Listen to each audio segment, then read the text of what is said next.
Siapa di antara sahabat Kompas yang merasa saat nggak ada pulsa dan paket internet nggak bisa hidup? Apa benar ya kebutuhan data internet kini sudah menjadi kebutuhan pokok layaknya beras?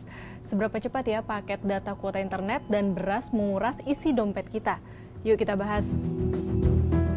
Hasil Survei Sosial Ekonomi Nasional atau Susenas Badan Pusat Statistik atau BPS menyebut jika pengeluaran penduduk kota dan desa per kapita per bulan untuk pulsa telepon dan paket internet mencapai Rp45.634 per 2024. Jumlah ini meningkat signifikan 8% jika dibandingkan dengan 2 tahun lalu yaitu Rp45.251. Namun jika dibedah lebih dalam lagi, kenaikan pengeluaran pulsa dan internet di daerah perdesaan lebih besar dibandingkan dengan daerah perkotaan, yaitu 11,9% untuk perdesaan, sedangkan perkotaan hanya 5,41%. Dari data ini lalu apa yang bisa menjadi bukti kalau pulsa dan paket data kuota internet sudah menjadi kebutuhan pokok seperti beras? Hasil Susenas September 2024 BPS menunjukkan rata-rata pengeluaran penduduk per kapita per bulan untuk beras sebesar Rp78.968. Jadi Rp78.968 untuk beras berbanding Rp45.634 untuk kuota internet. Besarannya tidak beda jauh, hanya selisih Rp33.334.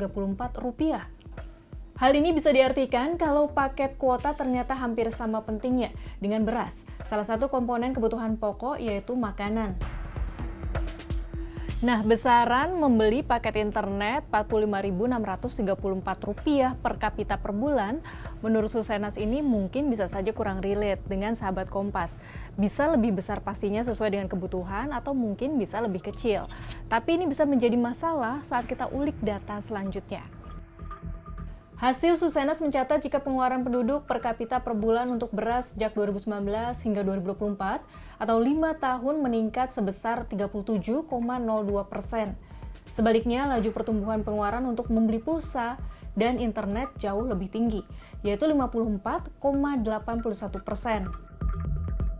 Pertanyaan selanjutnya, apakah dengan meningkatnya kedua kebutuhan ini, pengelolaannya sudah ideal dan jauh dari komplain warga? Realitanya kedua komoditas internet dan beras kerap memicu sejumlah problem di tengah belum membaiknya daya beli masyarakat. Ketua Komisi Komunikasi dan Edukasi Badan Perlindungan Konsumen Nasional atau BPKN Heru Sutadi mengatakan, kuota yang telah dibeli merupakan hak konsumen yang telah membayar. Kehilangan kuota karena batas waktu penggunaan dapat dianggap merugikan konsumen. Adapun perihal beras, hampir setiap tahun masyarakat mengeluhkan kenaikan harga beras. Untuk mengatasinya, pemerintah menggulirkan bantuan pangan berupa beras dan menggelar operasi pasar beras. Jadi sahabat Kompas, kalau kamu lebih banyak pengeluaran untuk pulsa kuota internet atau beras? Atau jangan-jangan ada pengeluaran yang lebih besar tapi tidak termasuk kebutuhan pokok? Berbagi di kolom komentar ya.